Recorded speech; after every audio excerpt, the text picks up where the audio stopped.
भेजा कलेजी बोटी। ये आदमी है कि मटन की दुकान? पक्का दाल में कुछ काला है। ले, तेवर तो देखो इसके, मुझे आंखें दिखा रही है। मेला लूटने की आशा में सारे घर वाले आजी के गांव गए हैं और वहां पर एक अच्छा टाइम स्पेंड करने की कोशिश कर रहे हैं। लेकिन आजी ने ठान के रखी है कि रेनू की क्लास लगाना है। रेनू जहां तीनों बहुओं के बीच में भेदभाव करती है सिर्फ और सिर्फ साइली के साथ, क्योंकि साइली एक गरीब घर से है, साइली का स्टेटस अच्छा नहीं है और बाकी सभी बहुओं को वो उतनी तवज्जो देती है। क्योंकि जो छोटी बहू है रोशनी, उसने तो बहुत बड़ा झूठ बोला है। उसकी माँ भी बहुत गरीब है और रोशनी ने सबको, घर वालों को बोल के रखा है कि वो दुबई से आई हुई है। तो अब एक इंटरेस्टिंग बात यह है, क्योंकि अब इसने इतना बड़ा झूठ बोला है तो उसके लिए कहीं ना कहीं तो वो पकड़ी जाएगी ही। उससे बचने के लिए, वो प्रूफ करने के लिए कि वो दुबई से ही है, उसने अपने चाचा को इनवाइट किया है। हाँ रोशनी, शिखा काकू हर थोड़ी देर में मुझे पूछ रही है चाचा कहाँ है, कब आएंगे, वो भी सबके सामने। दुबई से ये बात उसने घर वालों को बताई है कि एक चाचा आने वाला है मेरा दुबई से, लेकिन ऐसा तो कोई चाचा नहीं है और ना ही कोई दुबई का सीन है।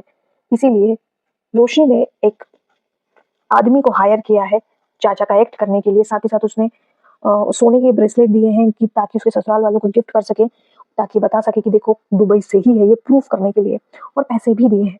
लेकिन जब से वो गांव आई है तब से उसका कांटेक्ट नहीं मिल रहा है, उसका फोन नहीं लग रहा है और वो इस बात से परेशान हो रही है कि क्या करे। कहीं अगर वो नहीं आया तो इसका झूठ कभी भी पकड़ा जा सकता है। कल आने वाले है या नहीं? हाँ वो आएंगे ना कल। वहीं दूसरी तरफ आजी ने ये ठान के रखा हुआ है कि कल के एपिसोड में हमने देखा था कि किस तरीके से रेनू अपने हाथ से अपनी बाकी की दो बहुओं को खाना खिला रही है। तब आजी कहती है कि तुम्हें साइली को भी खिलाना होगा।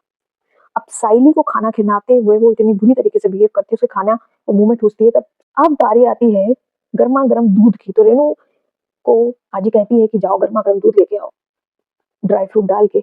अब रेनू अपनी सास के लिए गर्मा गर्म दूध लेके आती है तो आजी कहती है कि ये साइली को दे दो। अब इस बात पर रेनू को बहुत गुस्सा आता है, लेकिन मन ही मन, और वो ये सोचती है कि ये साइली गांव आकर के कुछ ज्यादा ही अकड़ रही है, कहीं ऐसा ना हो ये मेरे सर पे नाचे और वो सपने में खो जाती है और सासू जी तूने मेरी कदर ना जानी का गाना इमेजिन करने लग जाती है, फनी। वहीं आजी साइली के काम को बहुत अप्रिशिएट करती है, क्योंकि वो घर का भी ख्याल रखती है, खाना बनाती है, पूरा काम करती है और उसके बाद वो अपनी फूलों की दुकान भी संभालती है। और इसी बात को लेकर के आजी और साइली और सचिन की बहुत अच्छी कन्वर्सेशन होती है।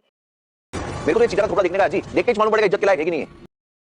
अब रोशनी को टेंशन हो रही है, क्योंकि सारे घर वालों को और रेनू बहुत इंतजार कर रही है कि नहीं नहीं जल्दी सो जाते हैं, क्योंकि कल रोशनी के चाचा आने वाले हैं। तब सचिन के पापा और बाकी सारे घर वाले चुटकी लेते हैं कि कहाँ है इसके चाचा, अभी तक तो आए नहीं, आने वाले भी है या नहीं।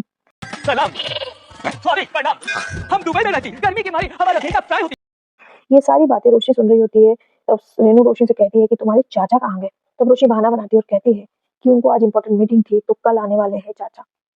अब वहीं दूसरी तरफ घबराते हुए अपनी फ्रेंड को फोन करती है और फोन करके वो पूछती है कि कहाँ गया वो, उसको मैंने पैसे दिए थे, सोने का ब्रेसलेट दिया था।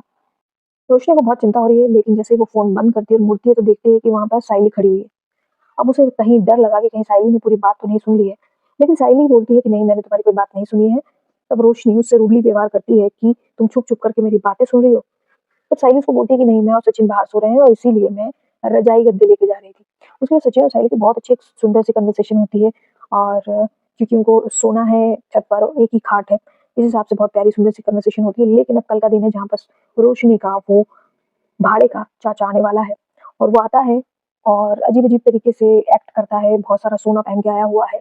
लेकिन वो कुछ ऐसी बातें बोल देता है जो सचिन के दिमाग में बैठ जाती हैं और सचिन ये सोचता है, आने वाले दिनों में सचिन उसकी सच्चाई जान जाएगा, उसे पकड़ लेगा, क्योंकि वो एक बूचर है। तो कहीं न कहीं साइली और सचिन के सामने उस चाचा की सच्चाई आने वाली है। वीडियो आपको कैसा लगा कमेंट सेक्शन में ज़रूर बताइएगा। अच्छा लगा हो तो लाइक कर दीजिएगा। चैनल अभी तक सब्सक्राइब नहीं किया है तो प्लीज़ सब्सक्राइब कर दीजिएगा। Thank you for watching.